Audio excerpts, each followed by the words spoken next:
Monsieur le représentant de la Direction générale démocratie du Conseil de l'Europe, Madame et Messieurs les ambassadeurs, Madame Carole Reich, Monsieur Daniel Lemler, président de l'association Mémoire vivante de la Shoah, Mesdames et Messieurs, chers amis, je voudrais avant tout vous transmettre les salutations les plus chaleureuses du maire de Strasbourg, Monsieur Roland Ries, qui m'a chargé de le représenter ici ce matin et de vous souhaiter un plein succès pour vos travaux. Le maire regrette bien évidemment de ne pas pouvoir être parmi nous. Lorsque Daniel Lemler l'a sollicité pour ouvrir ce colloque, les mémoires vivantes de la Shoah, il a immédiatement donné son accord de principe et demandé à ce que la ville apporte son soutien à cette manifestation. Il est malheureusement retenu ce matin par d'autres obligations et je vous prie de l'excuser. Comme vous le savez, lors de son précédent mandat, à la fin des années 90, le maire de Strasbourg avait accordé une importance majeure à toutes les manifestations liées au devoir de mémoire, comme en témoigne par exemple son initiative de se rendre à Oradour en 1998 pour notamment évoquer au grand jour la question des malgré nous. Pour une ville comme Strasbourg, dont je n'ai pas besoin de rappeler le destin particulier en ce lieu emblématique du Conseil de l'Europe, qui parle de lui-même, car il incarne à la fois l'histoire douloureuse et celle de la réconciliation. Pour une ville comme Strasbourg, donc, la question de la mémoire prend un relief tout particulier. Dans l'immédiate après-guerre, nous dit Aaron Appelfeld dans L'héritage nu, il fut impossible de vivre après la Shoah sans réduire la mémoire au silence. Se souvenir, c'était revivre et se replonger dans un univers où seule la mort avait droit de vie. Il fallut quelques années pour que des voix s'élèvent pour rompre progressivement ce silence et surmontent enfin l'indicible. Car comme le dit Appelfeld, ce ne sont pas les hommes ou les femmes qui étaient réduites au silence, mais bien la mémoire elle-même. Depuis, des anonymes ont parlé, les langues se sont déliées et de grands noms ont témoigné, parfois d'ailleurs dans l'urgence, car il fallait faire face à l'ignominie du révisionnisme. Parmi eux, bien sûr, Elie Wiesel, Georges Semprin, Primo Levi, Bernard Antelme et tant d'autres. Des milliers de pages ont été écrites par des historiens, et notamment la somme produite par Raoul Hilberg. Des travaux scientifiques et philologiques nous sont parvenus pour éclairer à chaque fois l'une des milliers de facettes de cette emprise infernale, à l'exemple de l'ouvrage de Victor Klemperer et de son travail sur la langue du Troisième Reich. Depuis, les notions mêmes de devoir de mémoire ou de devoir de témoignage ont été réinterrogées, comme l'a fait par exemple Ruth Kluger dans son ouvrage « Refus de témoigner », qui considère que l'événement est tel que les mots dont nous disposons ne sont pas adaptés. Et surtout, dit-elle, le langage humain a été inventé pour autre chose. Toutes ces voix se sont exprimées alors que la Shoah n'était pas encore tout à fait entrée dans l'histoire. Mais lorsque le dernier survivant et les derniers acteurs de cette tragédie sans nom auront disparu, qu'en adviendra-t-il ?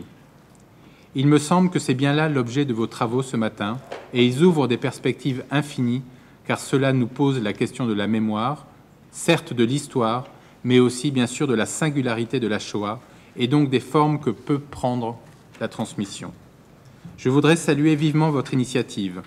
Elle s'inscrit parfaitement dans le cadre des relations que la ville de Strasbourg et le Conseil de l'Europe entretiennent et auxquelles ma collègue Nawel Rafik El-Mkhrini est particulièrement attachée.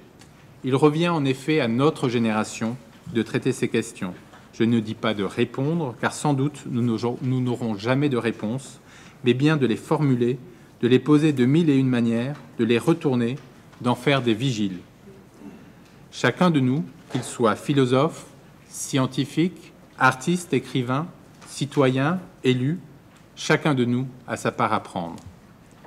Ceux qui ne connaissent pas leur histoire s'exposent à ce qu'elle recommence, nous dit Elie Wiesel.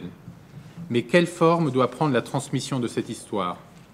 Celle de la transmission de l'histoire, avec un grand H en général, doit-elle et peut-elle en respecter les codes ?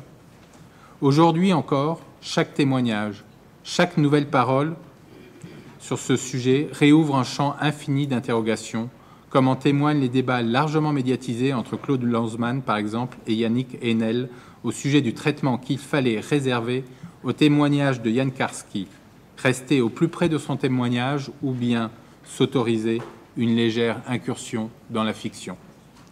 Ce même Claude Lanzmann affirme, à l'occasion de la sortie du film de Spielberg, La liste de Schindler, dans un article « Holocauste, la représentation impossible », paru et repris ensuite dans son dernier ouvrage « La tombe du divin plongeur », il dit, je le cite, « L'Holocauste est d'abord unique en ceci qu'il édifie autour de lui, en un cercle de flammes, la limite à ne pas franchir, parce qu'un certain absolu d'horreur est intransmissible.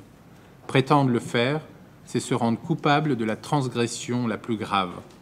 La fiction est une transgression. » Après cette affirmation, qui semble sans appel, il ouvre bien sûr à son tour ces mêmes questions. Questions incontournables, questions douloureuses, certaines discutables, d'autres au contraire indiscutables, questions qui apparaissent comme des impasses et d'autres qui resteront ouvertes à jamais. Comment témoigner? En inventant une forme nouvelle, en utilisant des archives, en reconstruisant, en parlant de la mort, en parlant des morts, ou en parlant de la survie dans un camp de la mort. Quelle place pour les larmes? Ne sont-elles pas une forme de catharsis qui annihile l'histoire? La Shoah se résorbe-t-elle dans le destin sioniste, comme par exemple dans la liste de Schindler, ou n'est-elle, comme le dit Lanzmann, qu'un train qui roule interminablement? Mais puisqu'il faut bien clore, c'est à Aaron Appelfeld que je voudrais laisser le dernier mot, car je sais que le maire de Strasbourg lui a fait parvenir une invitation en lien avec votre association et avec la librairie Kléber, que je salue pour sa collaboration, pour ouvrir ce colloque. Il était malheureusement indisponible, car il est certainement celui qui s'est interrogé le mieux sur la relation entre la Shoah et l'art.